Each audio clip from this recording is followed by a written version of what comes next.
Bismillahirrahmanirrahim. I am Awais Khalid. Today we'll be discussing about perception.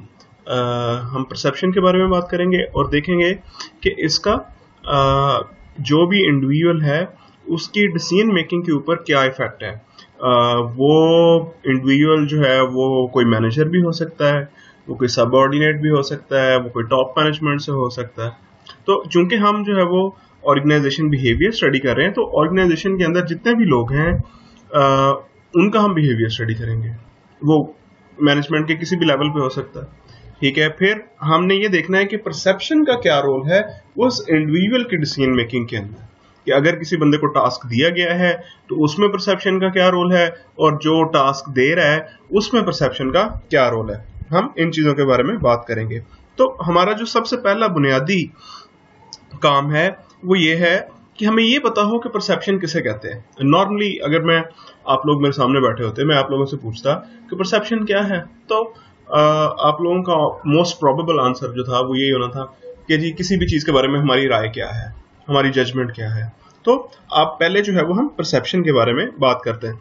Perception is a process by which individuals organize and interpret their sensory impressions in order to give meaning to their environment।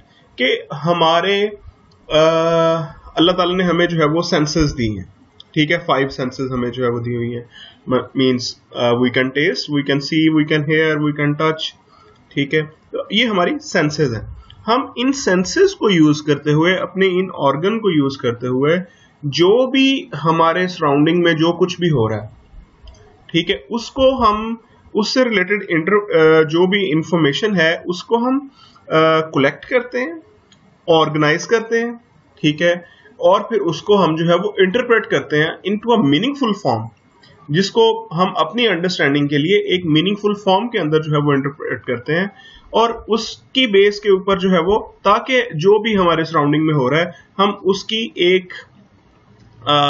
उसे हम कहते हैं कि एक meaningful picture जो है वो draw कर सकें, ठीक है, उसको अंडरस्टैंड जो है वो कर सकें।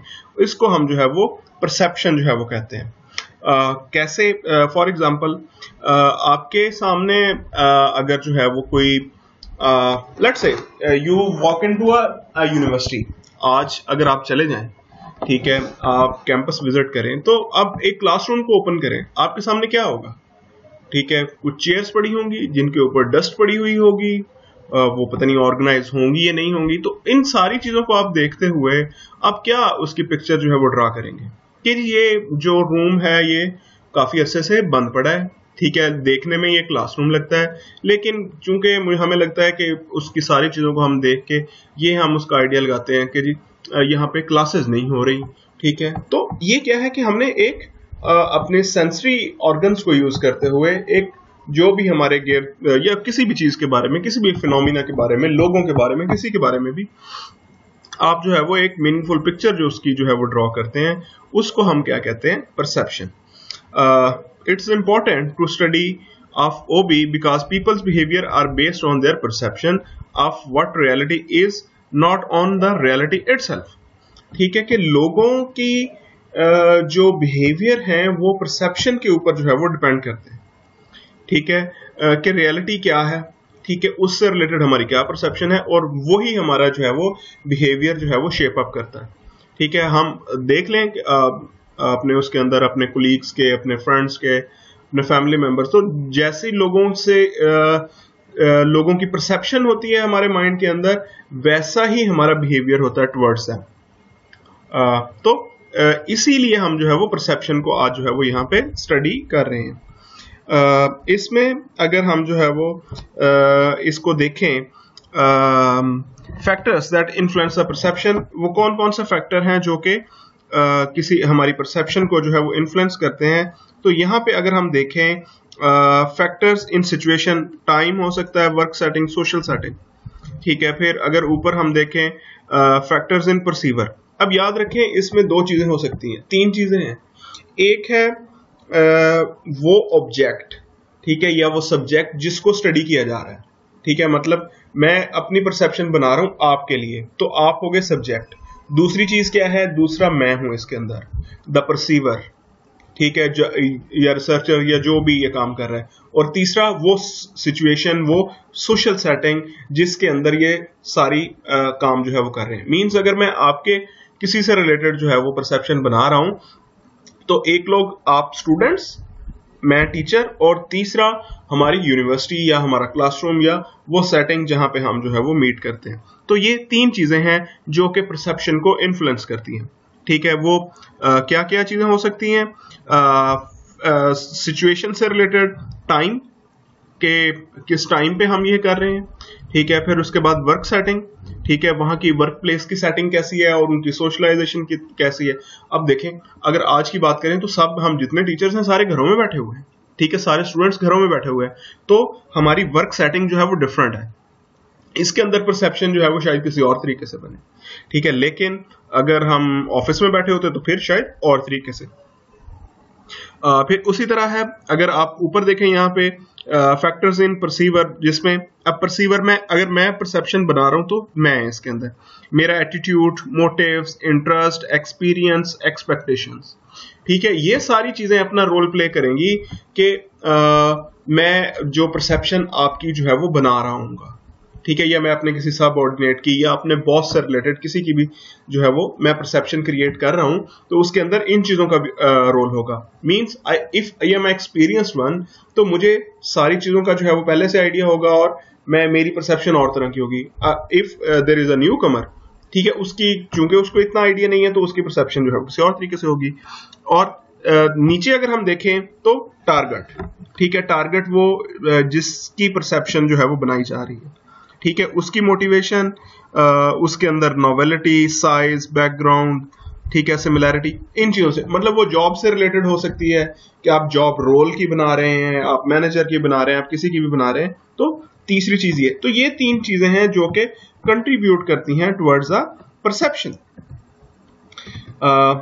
उसके बाद लर्निंग ऑब्जेक्टिव 2 जो है वो हमारा है, वो है एक्सप्लेन द एट्रीब्यूशन थ्योरी। पहले हम बात करेंगे एट्रीब्यूशन थ्योरी की, फिर उसके बाद उसके जो तीन डिटर्मिनेंट्स हैं एट्रीब्यूशन थ्योरी के, हम उनके बारे में बात करेंगे। एट्रीब्यूशन थ्योरी क्या है? Attribution theory suggest that when we observe an individual behaviour, जब हम किसी भी इंडिविजुअल का बिहेवियर जो है वो देखते हैं, we attempt to determine whether it was internally और एक्सटर्नली कॉज्ड। तो फिर जैसे ही हमने किसी का बिहेवियर ऑब्जर्व किया, हम ये देखेंगे कि क्या ये इसका कॉज जो है वो इस इंडिविजुअल के अंदर है या कोई एक्सटर्नल है, कि मीन ये खुद से ही ऐसा है या इसको किसी और वजह से ये ऐसा हो गया है। मीन्स दैट कि कोई भी एक इंडिविजुअल जो है वो इन अ सर्टेन वे जब बिहेव करता है, तो हम ये अंदाजा लगाने की कोशिश करते हैं कि इसकी कॉज क्या है, वो कॉज इंटरनल है या एक्सटर्नल है। तो इस चीज को हम क्या कहते हैं? Attribution theory. इसमें ये जो डिटर्मिनेशन है, जो हम कोशिश करते हैं या जो हम अंदाजा लगाने की कोशिश करते हैं, वो तीन चीजों के ऊपर डिपेंड कर रहा होता है: डिस्टिंक्टिवनेस, कंसेंसस और कंसिस्टेंसी। ठीक है, इन तीनों को जो है वो हम वन बाय वन डिस्कस कर लेते हैं। डिस्टिंक्टिवनेस क्या है? Refer to whether an individual display different behaviour in different situation. ठीक है, कि क्या ये जिस इंडिविजुअल के बारे में हम बात कर रहे हैं, वो जितनी भी जब भी कोई सिचुएशन आती है उसमें वो बाकियों से डिफरेंट बिहेव करता है, कि वो कितना डिस्टिंक्टिव है। ठीक है, कि अगर हम किसी एक इंडिविजुअल के बारे में बात करें तो कहते हैं कि ये हर किसी से जो है ना वो डिफरेंट बिहेव करता है, तो उसको फिर देखने की जरूरत है कि क्या वो हर सिचुएशन के अंदर जो है वो ऐसा बिहेव करता है। लाइक एक स्टूडेंट है, उसके बारे में अगर हम बात करें कि वो लेट्स से मैं कहता हूं कि मुझे थ्योरी के सब्जेक्ट जो है वो ज्यादा अच्छे तरीके से आते हैं और न्यूमेरिकल सब्जेक्ट जो है वो इतने ज्यादा अच्छे मुझे नहीं आते। ठीक है, तो अब ये डिफरेंट सिचुएशन के अंदर ये मेरे मार्क्स जो है वो शो करेंगे कि अब ये डिफरेंट सिचुएशन के अंदर मैं डिफरेंट बिहेव कर रहा हूँ, ठीक है, या सेम बिहेव कर रहा हूँ, या बस मैं ये हूं कि मुझे कुछ भी नहीं आता, ना मुझे थ्योरी के सब्जेक्ट आते हैं, ना मुझे न्यूमेरिकल आते हैं, ना मैं ऑनलाइन पढ़ सकता हूँ, ना मैं क्लासरूम के अंदर पढ़ सकता हूँ। तो ये डिस्टिंक्टिवनेस नहीं है। मेरे सारे हर हालत के अंदर जो है वो हर सब्जेक्ट के अंदर एक जैसे ग्रेड आ रहे हैं, तो दैट मीन्स के ये डिस्टिंक्टिवनेस नहीं है। ठीक है, डिस्टिंक्टिवनेस ये है कि डिफरेंट सिचुएशन के अंदर लोग कैसे डिफरेंटली बिहेव करते हैं। दूसरा, दूसरा पॉइंट जो है वो है कंसेंसस। कंसेंसस कहते हैं कि सब लोगों का इत्तेफाक राय। If everyone who faces a similar situation respond in same way, कि क्या बाकी लोग जो हैं वो जब उसी सिचुएशन के अंदर आते हैं जिसके अंदर वो इंडिविजुअल है, वो भी ऐसे ही बिहेव करते हैं। ठीक है, लेट्स से कि अगर आप कोई, हम कहते हैं कि कोई को वर्कर जो है वो हमारा एम्प्लॉय जो है वो लेट हो जाता है, तो वो फिर अगर वो 1 घंटा लेट है तो इसका मतलब ये है कि वो ऑफिस ना आए। ठीक है, वो ऑफिस से छुट्टी कर लेता है। तो क्या हर बंदा ऐसे ही करता है या कोई सिर्फ एक एम्प्लॉय है वो ही ऐसा करता है? ठीक है, तो कंसेंसस। तीसरा कंसिस्टेंसी।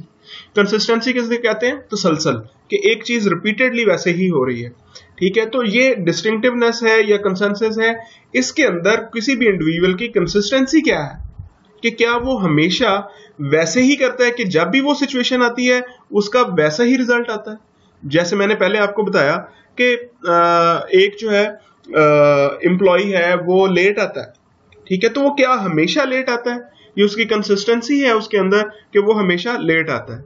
ठीक है, या जैसे मैंने अपने बारे में बात की कि मुझे थ्योरी के सब्जेक्ट्स अच्छे आते हैं और न्यूमेरिकल सब्जेक्ट्स नहीं मैं उतने ज्यादा अच्छे, तो क्या हमेशा हर क्लास के अंदर, हर दफा, हर सेमेस्टर के अंदर मेरा यही रिजल्ट जो है वो रहता है, यही बिहेवियर शो होता है? तो दैट मीन्स कंसिस्टेंसी। तो ये 3 चीजें हैं जिनको देखते हुए हम डिटरमिन करेंगे कि क्या जो भी किसी उसका बिहेवियर है इंडिविजुअल का, वो इंटरनली कॉज्ड है या एक्सटर्नली कॉज्ड है।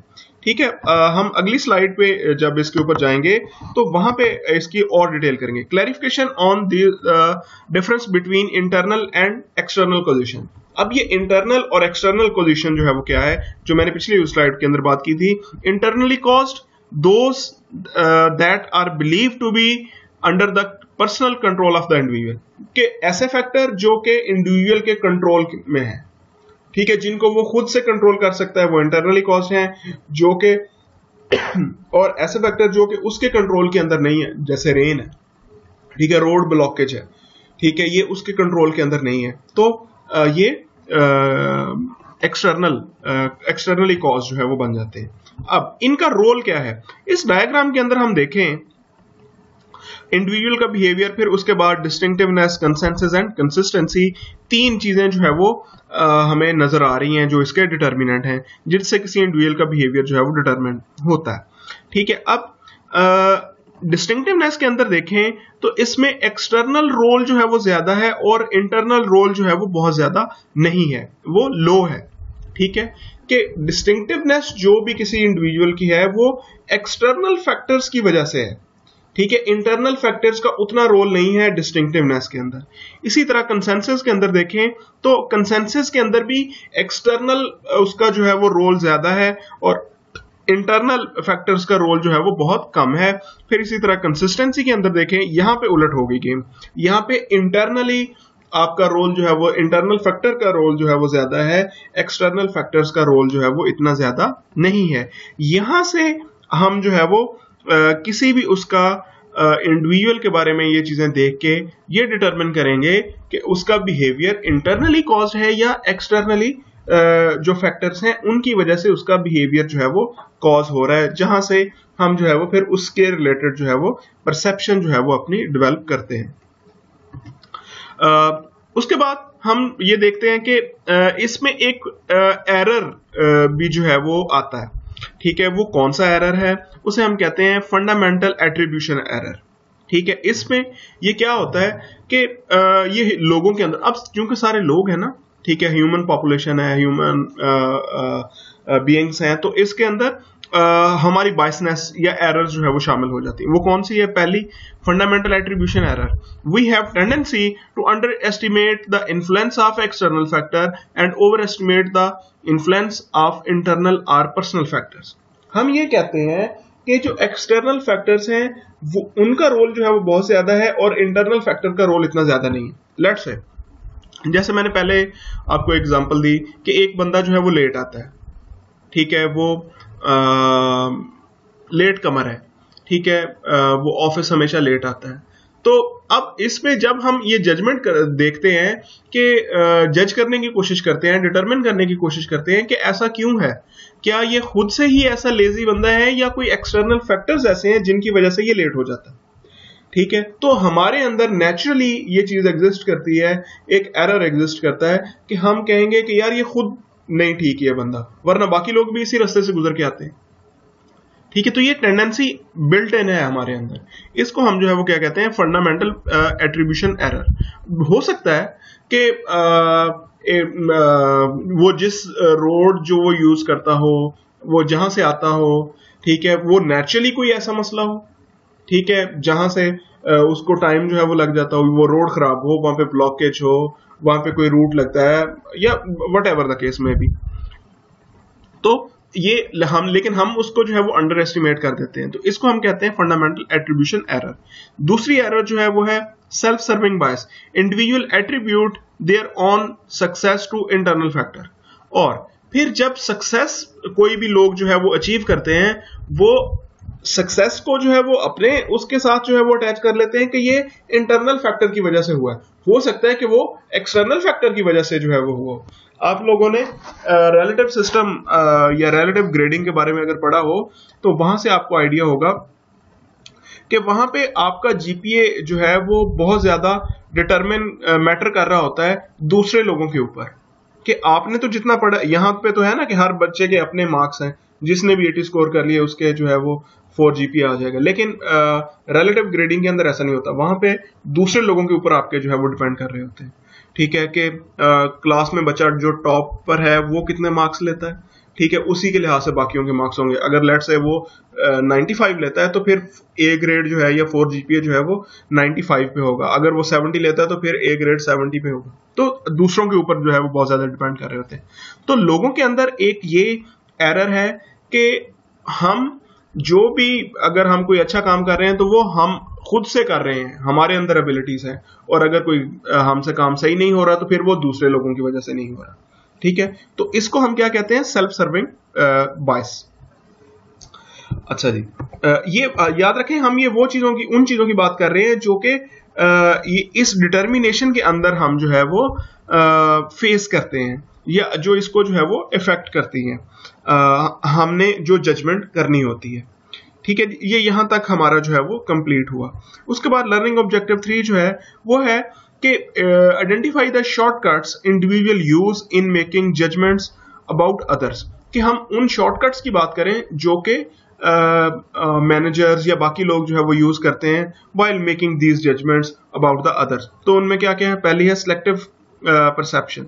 ठीक है, इसमें हम क्या करते हैं कि हमारे सामने बहुत सारी चीजें जो है वो हो रही होती हैं, ठीक है, बहुत सारे काम जो है वो हो रहे होते हैं, लेकिन हम उन सारी चीजों को नोटिस नहीं कर सकते। कुछ चीजें हमारे माइंड के अंदर रह जाती हैं और हमने उसी को जो है वो बुनियाद बना के अपनी परसेप्शन जो है वो बना लेते हैं। इसको हम जो है वो सिलेक्टिव परसेप्शन कहते हैं। Any characteristic that make a person, object or event stand out will increase the probability that it will be perceived। ठीक है, कि कोई भी ऐसी ऑब्जेक्ट या कोई भी ऐसा इवेंट या कोई पर्सन की किसी भी कोई ऐसी चीज जो कि स्टैंड आउट करती है। स्टैंड आउट मीन्स के बाकियों से डिफरेंट जो है वो नजर आती है, वाजे नजर आती है, विविड होती है, क्लियर होती है, ठीक है, वो याद रहती है, बाकी चीजें जो है वो ब्लर हो जाती है। Since we can't observe anything going on about us, we engage in selective perception। हम हर चीज को नहीं देख सकते, ठीक है, लेकिन जो कोई ऐसी स्टैंडिंग आउट जो भी चीज होगी उसको जो है वो ऑब्जर्व कर लिया जाएगा और उसी की बेस पे जो है वो परसेप्शन बन जाती है। तो ये एक शॉर्टकट जो है वो यूज होता है। अब लेट्स से मैंने आपको लोगों को क्विज देता रहा, असाइनमेंट्स देता रहा, लेकिन मैंने एक असाइनमेंट के ऊपर फोकस किया, ठीक है, उसके अंदर देखा जिसने अच्छा स्कोर किया उसकी परसेप्शन अच्छी बन गई, जिसने अच्छा स्कोर नहीं किया। इसी तरह अगर मेरे सबऑर्डिनेट्स हैं, मैंने उनको कोई टास्क दे दिया, ठीक है, मैंने उसमें के अंदर किसी एक टास्क के अंदर किसी को ऑब्जर्व कर लिया, तो सिलेक्टिव परसेप्शन इसको कहते हैं। तो ये एक शॉर्टकट है जो कि लोग यूज करते हैं ऑर्गेनाइजेशन के अंदर अपनी जजमेंट्स के, दूसरों के बारे में जो भी उनकी जजमेंट्स होती हैं उनको फॉर्म करने के लिए। फिर दूसरा हॉलो इफेक्ट। हॉलो इफेक्ट क्या है? occurs when we draw a general impression on the basis of single characteristic, कि हम किसी एक चीज को देख के उसको सारे उसके ऊपर जो है वो इंप्लीमेंट कर देते हैं, ठीक है, उसे हम जो है वो क्या कहते हैं, हॉलो इफेक्ट।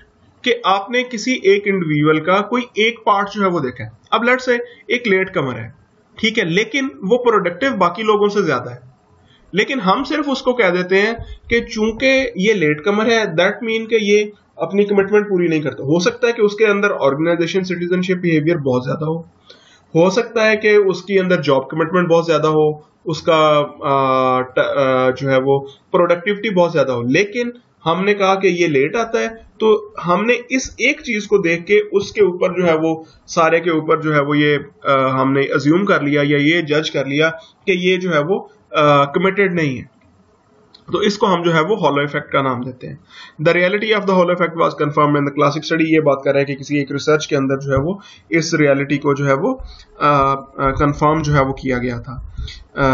इसमें क्या था कि वो हमने लोगों के ऊपर जो है वो स्टडी की गई थी, जहां पे उनको कुछ वर्ड्स दिए गए थे, वार्म्स और कोल्ड। खैर आप बुक के अंदर देख लें तो आपको वहां पे जो है वो ये नजर आ जाएगा अगर आप इसको देखने जाते हैं। लेकिन आप जो है वो हॉलो इफेक्ट को समझें कि हॉलो इफेक्ट जो है क्या होता है। उससे अगला जो है वो है कंट्रास्ट इफेक्ट्स। ठीक है, वही don't evaluate a person in isolation. हम जो है वो किसी को इंडिविजुअल को जो है वो आइसोलेशन के अंदर ऑब्जर्व नहीं करते। ठीक है, हम इन कंपैरिजन जो है वो देख रहे होते हैं। ठीक है, कि हमने कहा कि एक बंदा जो लेट आ रहा है तो हम उसको कंपेयर कर रहे हैं बाकी लोगों से, क्या बाकी हर बंदा टाइम पे आ रहा है लेकिन ये लेट आ रहा है। तो आइसोलेशन तो ये होनी चाहिए कि हम सिर्फ एक बंदे को देखें, लेकिन हम बाकियों के साथ कंपेयर कर रहे होते हैं। Our reaction to one person in influenced by the other person we have recently encountered. तो अब उस एक बंदे के लिए रिएक्शन क्या होगा वो डिपेंड कर रहा होगा कि हमने बाकियों के साथ जो है वो क्या ट्रीटमेंट किया था। For example an interview situation is which one see a pool of job applicants can distort perception। ठीक है कि हमने जो है अगर इंटरव्यू कंडक्ट कर रहे हैं तो वहां पे बहुत सारे लोग होते हैं, तो उसमें कोई हो सकता है कि वहां पे हमारी जो है वो डिस्टॉर्शन परसेप्शन जो है वो हो जाए। Distortion in any given candidates evaluation can occur as a result of his her place in the interview schedule. कि अगर किसी एक बंदे के एवेल्युएशन के अंदर कोई प्रॉब्लम आया तो फिर हम सबको जो है वो उसी तरीके से जो है वो देखते हैं, बिकॉज हम आइसोलेशन के अंदर जो है वो एग्जिस्ट नहीं कर रहे होते। नेक्स्ट जो है वो हमारे पास वो है स्टीरियोटाइपिंग।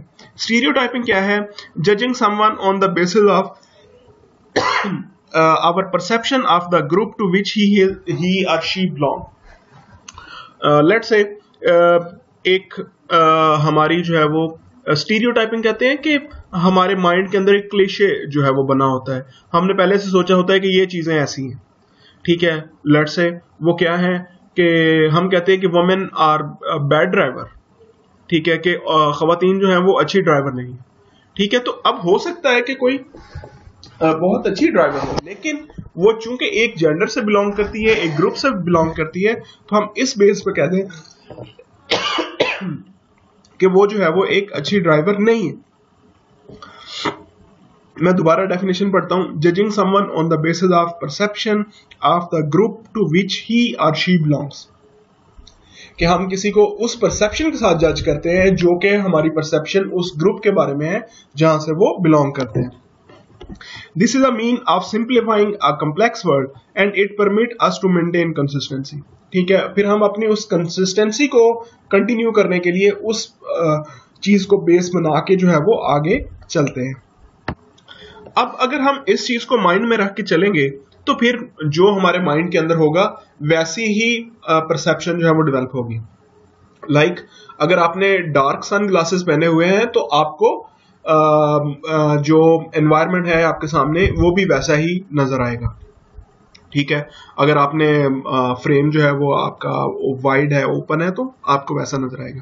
तो यहां पे भी वही हम उसकी बात करें फ्रॉम परसेप्चुअल स्टैंड पॉइंट के, हम परसेप्शन के पॉइंट ऑफ व्यू से अगर बात करें, if people accept to see these stereotypes that is what they will perceive. कि अगर वो इनको ज़हन में रख के सोचेंगे तो फिर वो यही परसीव करेंगे। तो ये एक और शॉर्टकट है जो लोग जो है वो यूज करते हैं while judging others. Application of the shortcuts in the organization employment interview. अब इनकी अगर हम इन ऑर्गेनाइजेशन इसकी एप्लीकेशन की बात करें तो हम ये कहां पे देखते हैं? एम्प्लॉयमेंट इंटरव्यू के अंदर। Evidence indicate that the interviewers make perceptual judgment that are often inaccurate. इसमें हम बात करते हैं कि जब कोई इंटरव्यू, जॉब इंटरव्यूज हो रहे हैं, that is most important part, of recruitment. तो वहां पे अगर हम ये स्टीरियोटाइपिंग हो रही है या परसेप्चुअल जजमेंट्स जो है वो बनाई जा रही हैं, तो हम लेट्स से मैं कहता हूं कि जी ये फला एक स्पेसिफिक इंस्टीट्यूट के जो लोग हैं वो अच्छे पढ़े हुए नहीं हैं, मैं कहता हूं कि जो इंटीरियर सिंध के लोग हैं वो क्वालिफाइड लोग जो है वो नहीं है। तो ये मेरी एक जजमेंट है जो कि मैंने उन लोगों की परसेप्शन बनाने के लिए जो है वो एक शॉर्टकट को जो है वो यूज किया। अब ये यहाँ पे ये और इस तरह की जजमेंट जो है वो मोस्टली इनएक्यूरेट होती है और जो कि हमें इफेक्ट करती है। Agreement among the interviewers is often poor, कि हम 6 लोग इंटरव्यू कर रहे हैं बैठे, तो किसी ने एक बात पे एग्री हो गए या समटाइम वो हमारा एग्रीमेंट नहीं हो रहा होता। Performance expectations. Evidence demonstrate that people will attempt to validate their perception of reality even when the perception are faulty. कि अब मैंने जो परसेप्शन बना ली किसी की, मैं उसी को वैलिडेट करने की कोशिश करूंगा। जब लेट्स से कि मैंने किसी एक एबीसी स्टूडेंट के बारे में ये परसेप्शन बना ली कि ये जो है वो बहुत अच्छा स्टूडेंट है, या वाइस वर्सा कि ये अच्छा स्टूडेंट नहीं है, तो जब उसका पेपर मेरे सामने आएगा तो मैं अब वो जो मेरी परसेप्शन है मैं उसको प्रूव करने की कोशिश करूंगा, even though that perception is faulty. ठीक है, वो परसेप्शन गलत भी हो तो मेरी ट्राई होगी कि किसी तरीके ये जो है वो प्रूव हो जाए, मैं जो है वो सही वो जो है वो हो जाऊं। इसी को हम जो है वो सेल्फ फुलफिलिंग प्रोफेसी और पेंडुलम इफेक्ट जो है वो कहते हैं। Characterize the effect that people expectation determine their behaviour, expectation become the reality. के लोगों की जो एक्सपेक्टेशंस होती हैं उससे जो है वो उनका बिहेवियर जो है वो डिटरमिन होता है और फिर वही जो है वो रियलिटी बन जाती है। ये एक और एप्लीकेशन थी इसी की। फिर परफॉर्मेंस एवेल्यूएशन के दौरान ही अगर हम देखें, an employees performance appraisal is very much dependent on the perceptual process. अब परफॉर्मेंस अप्रेजल हम किसे कहते हैं कि 1 साल के बाद जब आपका अप्रेजल हो रहा होता है, देखना होता है, रिव्यू किया जा रहा होता है कि आपको कितने काम दिए गए, आपने उनमें से कितने काम किए, कितने अच्छे तरीके से किए, फिर उसकी बेस पे आपकी प्रमोशन हो रही होती है और सैलरी इंक्रीमेंट और ये चीजें हो रही होती हैं। अब किसी भी एम्प्लॉय की जब अप्रेजल के लिए मैनेजमेंट के पास जाएगा तो उस एम्प्लॉय की परसेप्शन क्या है, that comes into the play. उसके ऊपर जो है वो बहुत ज्यादा डिपेंडेंट होता है कि उसकी परसेप्शन जो है वो क्या बनी हुई है।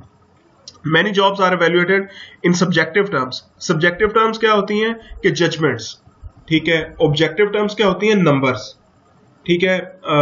सब्जेक्टिव बहुत सारी जॉब्स ऐसी हैं जिनको सब्जेक्टिव टर्म्स के अंदर जो है वो इवैल्यूएट किया जा रहा होता है। ठीक है, कि अगर हमने आपकी लीव्स को काउंट करना है, ठीक है, तो वो तो हम काउंट कर सकते हैं, ये एक ऑब्जेक्टिव टर्म है। लेकिन सब्जेक्टिव टर्म क्या है कि आपने कितना अच्छा पढ़ाया, कितना अच्छा आपने काम किया, उसकी क्वालिटी कितनी, ये सब्जेक्टिव चीज है। What evaluator perceive to be good or bad employee characteristic or behavior will significantly influence the outcome of the appraisal. अब ये उसकी परसेप्शन के ऊपर डिपेंड करता है जो evaluate कर रहा है, जो अप्रेज कर रहा है, जो अप्रेजल बना रहा है, उसको चेक कर रहा है, उसके ऊपर डिपेंड करेगा कि वो आपके वो एम्प्लॉय की कौन सी कैरेक्टरिस्टिक्स को जो है वो देखता है या उनको वो अच्छा समझता है, तो उसका इम्पैक्ट जो है वो हमें नजर आएगा। तो अभी तक हमने क्या देखा, परसेप्शन क्या है, परसेप्शन कैसे बनती है, ठीक है। एट्रीब्यूशन थ्योरी के बारे में हमने देखा। उसके बाद हमने ये देखा कि कौन से ऐसे शॉर्टकट्स हैं जिनको यूज किया जाता है व्हाइल मेकिंग दीज जजमेंट्स, और हमने उनकी एप्लीकेशन के बारे में बात की। नेक्स्ट जो है वो हमारे पास परसेप्शन का और डिसीजन मेकिंग का आपस में क्या रोल है, जो कि इस चैप्टर का मेन पॉइंट है। Top manager determine goals, products to offer, how to finance operation और locate a new plan. Top managers की जो मैनेजमेंट के या उनके जो डिसीजंस होते हैं वो इसी तरह के होते हैं कि वो कंपनी के गोल क्या होंगे, कौन सी नई प्रोडक्ट्स ऑफर करनी है, पैसे कहाँ से लेके आने हैं, नया प्लांट जो है वो कहाँ पे लगाना है। मिडिल लेवल मैनेजमेंट के क्या होते हैं, and lower level manager determine production schedule, select employees and decide what about पे रेस। के वो अपनी प्रोडक्शन से ऊपर से जो डिसाइड हो के आ गया कि ये प्रोडक्ट है, अब मिडिल लेवल और लोअर लेवल मैनेजमेंट पे ये डिसाइड हो रहा है कि जी ये कितने आवर्स चलेगा, कौन लोग होंगे, कौन किसकी सुपरविजन होगी, किसकी सैलरी रेज करनी है नहीं करनी, ये काम कर रहे होते हैं। Non managerial employees make decision to come to work on given day and effort. to put the forward at work and to comply with the request made by the boss. Non managerial employees जो है वो क्या करते हैं कि वो अपना काम करते हैं आके, जो भी उनको स्केड्यूल या जो भी असाइनमेंट दी गई है उसको वो कैरी आउट जो है वो करते हैं। ठीक है, अब हमने क्या देखना है, अब ये तो हमने 3 लेवल की बात कर ली मैनेजमेंट के। ठीक है, हमने देखना है कि इसके अंदर डिसीजन मेकिंग के अंदर परसेप्शन का क्या रोल है। Empowering non managerial employee with job related decision making historically reserve for manager. ठीक है, कि ये एक परसेप्शन है कि जो नॉन मैनेजरियल एम्प्लॉयज हैं उनकी जो उनसे रिलेटेड जितनी भी डिसीजन मेकिंग है वो मैनेजर्स करेंगे, वो खुद से अपने लिए नहीं करेंगे। Decision making occur as a reaction to a problem, और ये जितनी भी डिसीजन मेकिंग होगी वो एक प्रॉब्लम को सॉल्व करने के लिए होगी, कि खुद से हम प्रोएक्टिव अप्रोच नहीं लेके चलेंगे, ये एक रिएक्टिव अप्रोच होगी जिसमें जब कोई प्रॉब्लम इनकाउंटर करेंगे हम, फिर हम जो है वो डिसाइड करेंगे कि इसको जो है वो हमने कैसे सॉल्व करना है। Every decision require interpretation and evaluation of information, और जितनी भी इसकी जो है हर डिसीजन के लिए जो है वो हमें बहुत सारी इंफॉर्मेशन की और उसकी इवैल्यूएशन और इंटरप्रिटेशन की जरूरत होगी।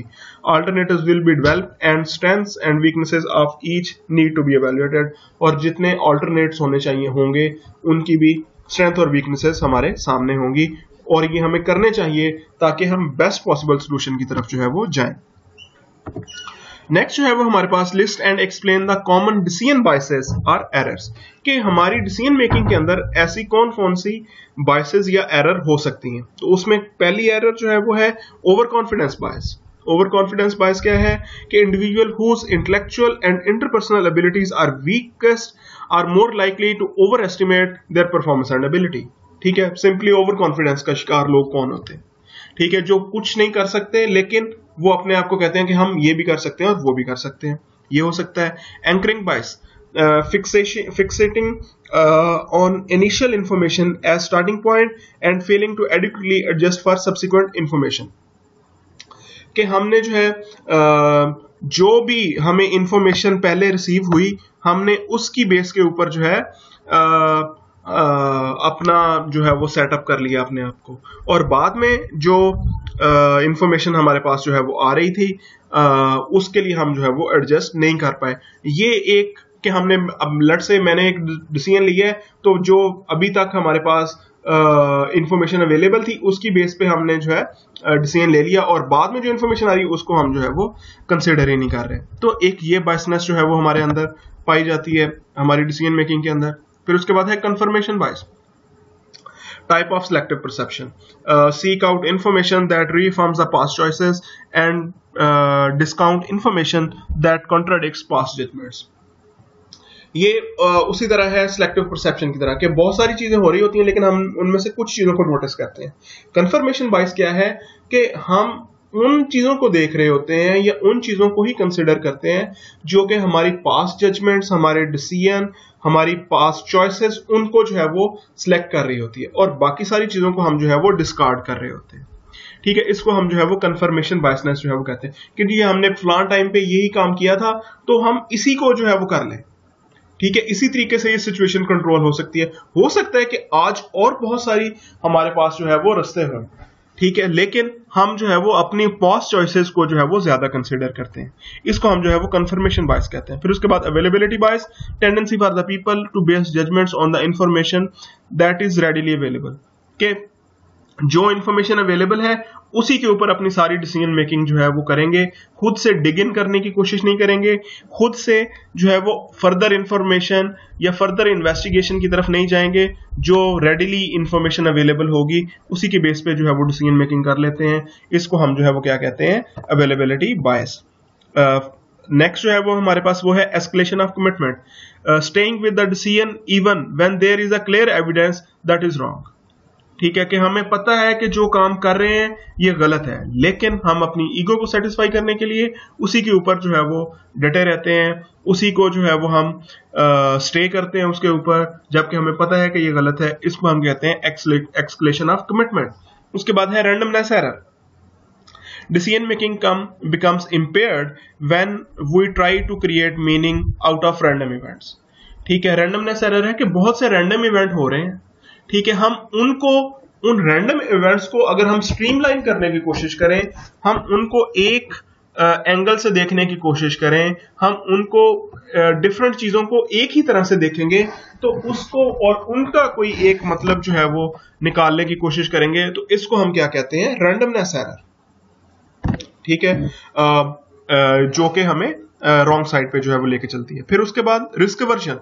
रिस्क अवर्जन क्या है कि हम रिस्क को अवर्स कर रहे होते हैं कि जितना कम से कम हो सकता है उतना कम से कम जो है वो करें। Risk averse employees will stick with the established way of doing thing with their job rather than taking a chance, कि हम कुछ इनोवेशन की तरफ नहीं जाएंगे। ठीक है, जो हमारा काम करने का तरीका चल रहा है बस उसी को लेके चलते हैं, रिस्क को अवॉइड करते हैं। ये एक जो है वो हमारी बायसनेस है या एरर है। ठीक है, फिर उसके बाद hindsight biasness, tendency to believe falsely that one has accurately predicted the outcome of an event after the outcome is actually known. ठीक है, कि हमारे अंदर ये एक टेंडेंसी है कि हमने किसी भी एक इवेंट का किसी भी एक सिचुएशन का जो है वो आउटकम हमें पता चल गया था पहले ही, या हमने प्रेडिक्ट कर लिया था, जबकि वो एक्चुअली आउट हो चुका होता है, सबको पता होता है। तो इसको हम कहते हैं हिंडसाइट एरर। तो अभी तक हमने बात की उन फैक्टर्स की, उन एरर्स की जो कि हमारी डिसीजन मेकिंग को जो है वो इफेक्ट कर रहे होते हैं। नेक्स्ट जो है वो हमारे पास हम बात करेंगे कि वो कौन से ऐसे इंडिविजुअल फैक्टर्स हैं, इंडिविजुअल डिफरेंसेस हैं जो कि हमारी डिसीजन मेकिंग को इफेक्ट करते हैं। एज यू सी हमारे पास इन फैक्टर्स के अंदर पर्सनैलिटी। ठीक है, पर्सनैलिटी क्या होती है इसके बारे में हम जो है वो बात कर चुके हैं। ठीक है, कि हमारी ऐसी यूनिक साइकोलॉजिकल कैरेक्टरिस्टिक्स होती हैं जो कि हमारे बिहेवियर को डिटरमिन करती हैं कि हम अपनी सोशल वर्ल्ड के साथ जो है वो कैसे कनेक्ट करते हैं। तो अब अगर किसी की इंट्रोवर्ट पर्सनैलिटी है, फ्रेंडली पर्सनैलिटी है, अग्रेसिव है या जैसा भी है, वो उसकी डिसीजन मेकिंग को जो है वो इफेक्ट करेगा। केयरफुलनेस, ठीक है, कि वो कितना केयरफुल है कोई। ठीक है, अब ये हमारे इंडिविजुअल डिफरेंसेस है ना, लोगों के दरमियान डिफरेंस है। ठीक है, कि हर बंदा जो है वो डिफरेंट है, तो उसके अंदर अब केयरफुलनेस की भी उसी तरह होगी। अगर कोई इंप्लॉइज के लिए बहुत ज्यादा केयरफुल है, ठीक है, वो जैसे आजकल अगर हम कोरोना वायरस के उसके ऊपर बात करें तो बहुत सारी ऑर्गेनाइजेशन अपने एम्प्लॉइज को बुला रही हैं और बहुत सारी नहीं बुला रही। तो अब एक बॉस के ऊपर जो है वो डिपेंड करता है कि वो कितना केयरफुलनेस है उसके अंदर। अचीवमेंट स्ट्राइविंग, ठीक है, कि कितने जो है वो हम कहते हैं कि वो अचीवमेंट के लिए स्ट्राइव कर रहा है कोई। ठीक है, जिसके अंदर स्ट्रगल करने की एक मोटिवेटेड है वो स्ट्रगल के लिए। ठीक है, उसके ऊपर जो है वो ये उसकी डिसीजन मेकिंग को जो है वो इफेक्ट करेगा। फिर उसके बाद ड्यूटीफुलनेस, ठीक है, कि वो कितना अपनी ऑर्गेनाइजेशन के साथ जो है वो इंक्लाइंड है, वो कितना उसके लिए जो है वो अच्छा सोचता है। ठीक है, ये उसकी डिसीजन मेकिंग को इफेक्ट करेगा। जेंडर, ठीक है, वो कौन सा जेंडर से जो है वो बिलोंग करता है, ये भी हमें जो है वो इफेक्ट करता है। अगर आप देखें टॉप कंपनीज के सीईओ को, सीएफओ को, तो उसमें फीमेल जेंडर जो है वो बहुत कम है। ठीक है, तो जेंडर के ऊपर भी जो है वो डिपेंड करता है। ठीक है, नॉर्मली कहा जाता है कि फीमेल जो है वो ज्यादा रिस्क अवर्सर जो है वो होती हैं और मेल जो है वो ज्यादा रिस्क टेकर जो है वो होते हैं। तो ये भी हमारी डिसीजन मेकिंग को इफेक्ट करेगा। फिर उसके बाद मेंटल एबिलिटी, ठीक है, दो तरह की एबिलिटीज होती हैं। ठीक है, फिजिकल इंटेलेक्चुअल एबिलिटीज और फिजिकल एबिलिटीज। तो इंटेलेक्चुअल एबिलिटी का ही पार्ट है मेंटल एबिलिटी। तो मेंटल एबिलिटी किसी की क्या है, ठीक है, वो भी इफेक्ट करती है हमारी डिसीजन मेकिंग को। ठीक है, और उसके बाद जो है वो लास्ट में कल्चरल डिफरेंसेस, के डिफरेंट कल्चर के लोग जो है वो डिफरेंट उसमें जो है वो बिहेव करते हैं। ठीक है, वो हमारी डिसीजन मेकिंग को जो है वो इफेक्ट करते हैं। तो हम अगर पाकिस्तान में हमारे पास डिफरेंट सब कल्चर्स हैं, लाइक केपीके के लोग हैं, पंजाब के हैं, बलूचिस्तान के हैं, सिंध के लोग हैं, तो अगर हम इनको देखें इनकी डिसीजन मेकिंग को, तो उसके अंदर भी जो है वो हमें एक डिफरेंस नजर आता है। तो आज हमने बात की इसके बारे में कि हमारी जो है वो परसेप्शन क्या है, कैसे डिटरमिन होती है, कौन से ऐसे शॉर्टकट्स हैं जो कि इन जजमेंट्स के दौरान जो है वो लिए जाते हैं, वो हमें इफेक्ट कैसे करते हैं, और किसी भी इंडिविजुअल की डिसीजन मेकिंग को कौन कौन से फैक्टर जो है वो इफेक्ट करते हैं। If you have any question do let me know in comment section. ठीक है, आप मुझसे वहां पे पूछ लें, I will explain to you. Stay home, stay safe. Thank you.